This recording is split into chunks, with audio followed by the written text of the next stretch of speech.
Hello दोस्तों। Hi guys. मैं आपकी उर्मिला अपने पारंपरिक लोकगीत में आप लोगों का स्वागत करती हूँ और मेरी बहन अनीता और आप लोगों से विनम्र निवेदन करती हूँ कि आप लोग अपना प्यार दुलार आशीर्वाद बनाए रखिए और वीडियो को फुल वॉच करके देखिएगा। आज हम दोनों बहनें एक बहुत प्यारी सी सोहर की सुनाने जा रहे हैं। अच्छा लगे कमेंट में बताइएगा।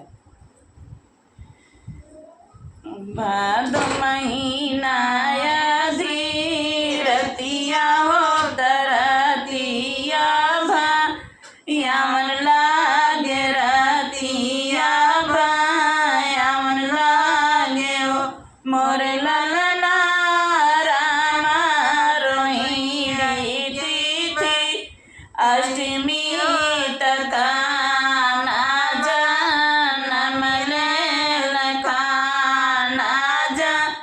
नमले लो मोरे ललना रामा रोहिणी तिथि अष्टमी तकाना नमले काना नमले लो सुरगण फूल बरसावे हो जगत सब मोहे हो जगत सब मोहे लो मोरे ललना जसोदा कन्हैया के खेलावे पलना झूलावे लियो मोरे ललना जसोदा कन्हैया के खेलावे पलना झूलावे लियो मोरे ललना गोकुला में बाजे लब दैया ओ माल उठे सोहर हो नेगिन दुआरे पे आई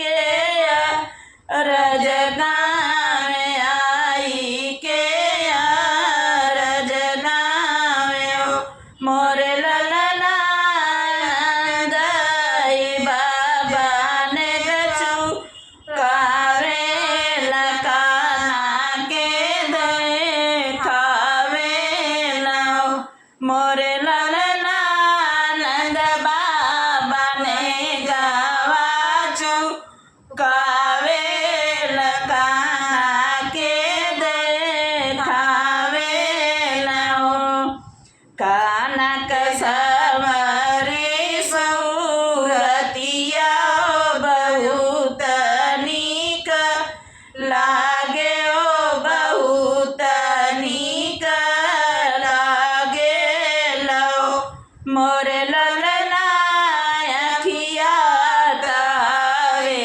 रत नारती नाहू लोक मोहे लो मोरे ललना अखिया तावे रत नारती नाहू लोक मोहे लो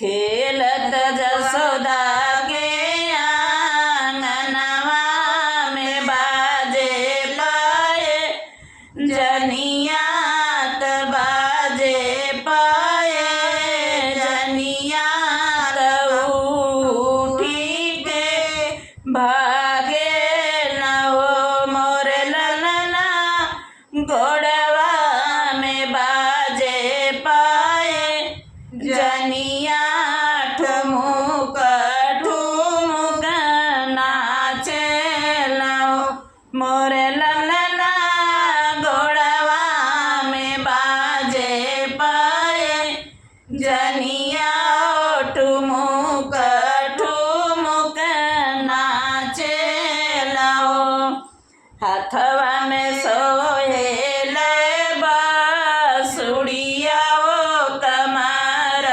कर धनिया ओ कमर कर धनिया ज्ञान हो मोरे ललना लीलरा पशोभेलाती लगिया ओ बहुत नीक लागेला मोरे ललना लीलरा पशोभेलाती लगिया ओ बहुत नीक लागेला। नमस्कार, जय श्री कृष्णा। सोहर गीत कैसा लगा कमेंट में ज़रूर बताइएगा। मिलते हैं नेक्स्ट वीडियो के साथ।